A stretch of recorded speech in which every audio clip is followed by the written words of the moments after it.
울산은 부산과 달리 동해선 광역전철과 버스의 환승 할인이 되지 않고 있습니다. 코레일과 울산시가 비용 부담을 적게 지려고 팽팽하게 맞서고 있습니다. 현대자동차가 전기차 라인 증설을 서두르고 있습니다. 노조는 전기차 중심의 인력 확충에 대해 반대 입장을 보였습니다. 부유식 해상풍력 최적의 입지가 울산 앞바다인 것으로 나타났습니다. 이유가 무엇인지 짚어봤습니다. 여러분 안녕하십니까? 1월 4일 뉴스데스크 울산입니다. 적자 운영을 걱정했던 동해선 광역전철이 개통 후 예상보다 많은 승객이 몰리고 있습니다. 그런데 부산과 달리 울산에서는 전철과 버스의 환승 할인이 되지 않아서 이용자 부담이 큰 것으로 나타났습니다. 코레일과 울산시가 서로 환승 비용 부담을 적게 지려고 하다 보니 제대로 협의가 이루어지지 않고 있습니다.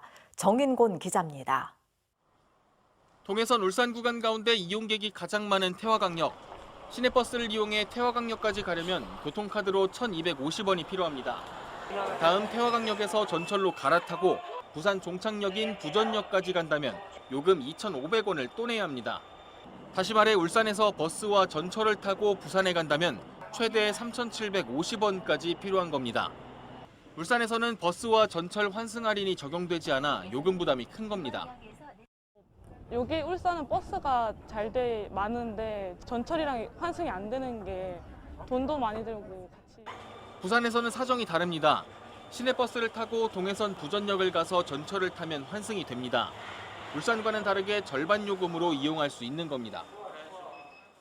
코레일하고 환승 협약을 맺어서 현재 환승을 하고 있어요. 원래 이게 이제 부산 시민을 위한 부분들이라서. 지자체마다 환승 체계가 천차만별인 이유는 무엇일까?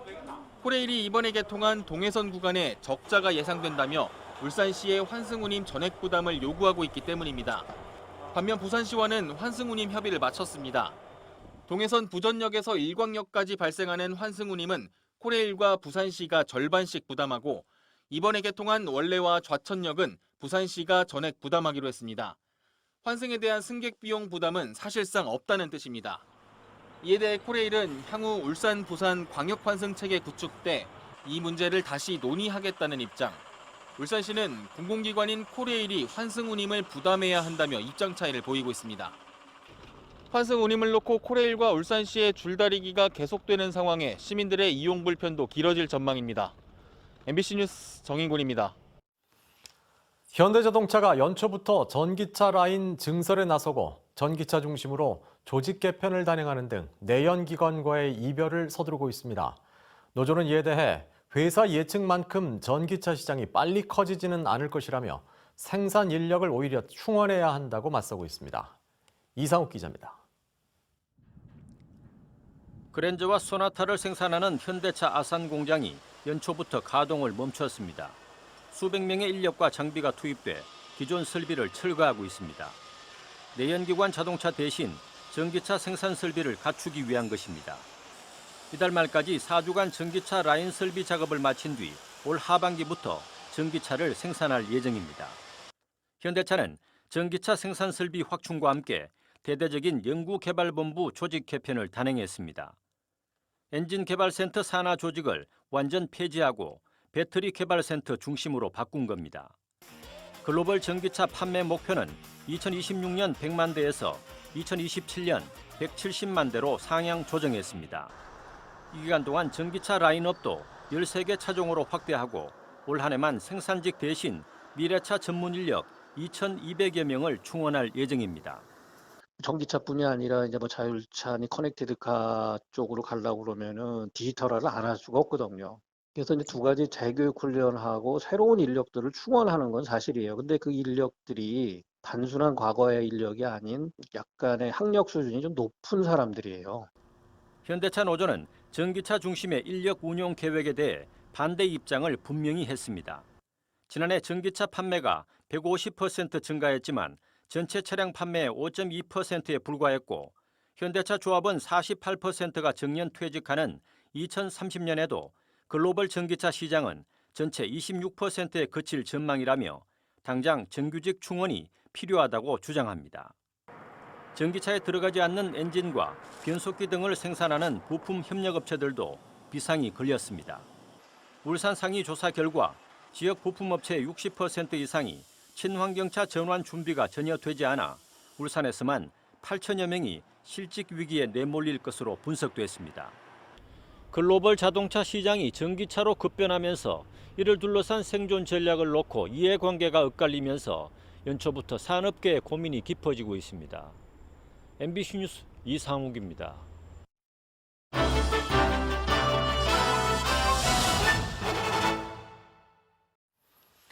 울산 부유식 해상풍력 발전의 진척 상황과 과제를 알아보는 연석기획입니다. 우리나라는 삼면이 바다로 둘러싸여 있어 해상풍력 발전을 시도할 만한 곳이 많을 것 같지만 최적의 입지는 바로 울산 앞바다라고 합니다. 왜 그런지 유희정 기자가 알아봤습니다. 현대중공업이 지난 2015년 완공한 세계 최대 규모의 부유식 원유 생산 시설 FPSO입니다. 지름 112m, 높이 75m에 무게는 6만 톤에 달하는 이 거대한 구조물은 바다 위에 뜬 채로 원유를 채굴한 뒤 정제하고 저장해뒀다 하역하는 설비까지 갖추고 있습니다. FPSO 제작 기술의 핵심은 거센 파도와 바람을 견디며 바다 위에 안전하게 떠 있을 수 있느냐입니다. 현대중공업은 이 기술을 응용해 날개 하나만 100m에 달하는 10메가와트급 거대 해상풍력 발전기를 띄울 수 있는 부유체의 모델을 만들었고 기술 인증도 받았습니다. 반잠수식 또는 FPSO에 적용했던 그 설계 기술이 거의 유사합니다. 해상에다가 설치하는 기술이 또 필요한데요. 역시 그 기존 오일 앤 가스 인더스트리에서 사용하는 그런 계류 장치나 케이블 연결 기술하고 울산이 최적지인 또 다른 이유는 부유식 해상풍력과 전혀 관련이 없어 보이는 원자력 발전소와 화력 발전소에서도 찾을 수 있습니다. 울산 주변에 발전소가 여러 곳 운영되다 보니 대규모 변전시설과 송배전 설비들이 갖춰져 있어서 울산 앞바다에서 부유식 해상풍력으로 전기를 만든다면 기존의 설비에 송전선로를 연결하기만 하면 됩니다. 또 부유식 해상풍력단지가 조성될 울산항 동쪽 58km 지점의 바다는 수심이 150m 내외로 일정한 대륙붕이 넓게 분포하고 있어 발전 설비를 설치하기 편하고 이 지점에서 부는 바람의 세기도 초속 8에서 9m 정도로 해상풍력 발전에 적합합니다. 바람이 어느 만큼 불어주냐가 결국은 경제성을 좌우하는 거라서 울산의 앞바다의 바람이 대한민국이 갖고 있는 영해상, 영해상, 공해상 합쳐서 바람 중에서 가장 좋은 바람 중에 하나다. 정부는 2030년까지 해상풍력 발전량을 12기가와트 규모로 늘리기로 하면서 그 입지를 울산 앞바다로 명시했습니다. 울산시는 이 목표의 4분의 3에 달하는 9기가와트를 울산 앞바다에서 만들어내는 걸 목표로 삼고 있습니다. MBC 뉴스 유희정입니다. 울산에서 코로나19 오미크론 변이 바이러스의 지역사회 감염 사례가 처음 확인됐습니다. 이 확진자는 지난달 31일 경기도에서 울산을 방문해 가족과 머물다 코로나19 확진 판정을 받았으며 추가 검사에서 오미크론 변이가 확인됐습니다. 울산시는 이 확진자의 가족들의 동선을 추적해 밀접 접촉자들을 찾고 있습니다.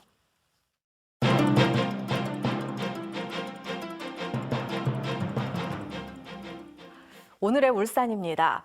지난해 울산 지역 아파트값 양극화가 역대 가장 심했던 것으로 나타났습니다.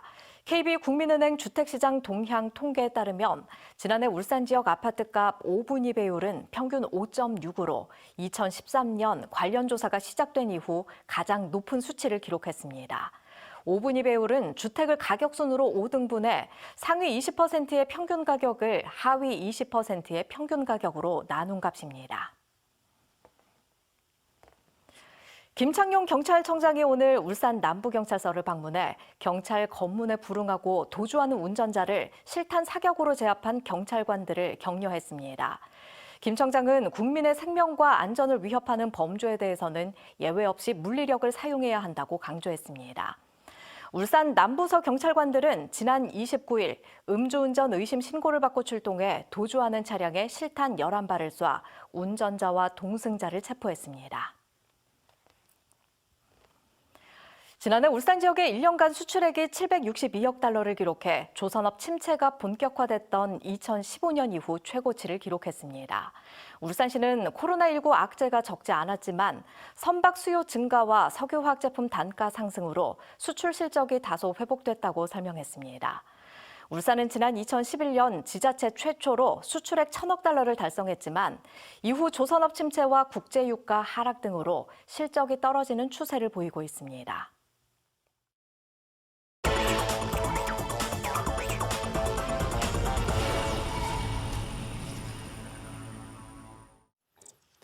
올 하반기부터 동구 주민에 한해 연포산 터널 통행료 무료화를 실시하는 것을 두고 국민의힘과 진보당 양측 모두 무료화 시기를 앞당길 것을 요구했습니다. 특히 국민의힘 울산시당은 통행료 무료화 즉각 시행과 함께 그 대상을 울산 시민 전체로 확대할 것을 강조했습니다. 울산시가 지역화폐인 울산페이 예산을 3,750억 원 확보해 이달부터 1인당 50만 원 한도로 사용할 수 있도록 운영합니다. 울산시는 올해 추경을 통해 지난해 5,081억 원보다 더 많은 예산을 울산페이에 투입해 지역경제 활성화에 나서겠다고 밝혔습니다.